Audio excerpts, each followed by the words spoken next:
On a trip we took to Europe for one of our clients, we were filming in Germany. And we were filming in a very remote, very small town.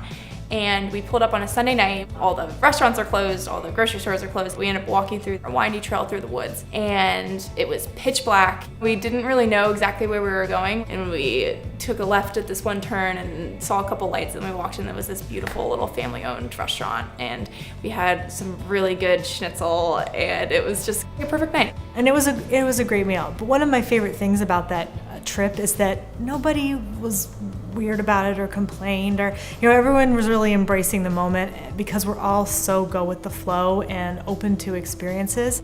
Our ability to adapt means that we can work with clients across different geographies. It also means that on site we're able to build rapport with storytellers and gather the absolute best stories that will resonate with candidates. One of the most wonderful things about our work is that stories are universal. So it doesn't matter if you are a top-tier consulting firm, or if you are a large gym chain, or if you are making plastic products, or if you are a pharmaceuticals company, or if you're a technology company, all of which are our clients, because stories really resonates across all industries and organizations of all sizes.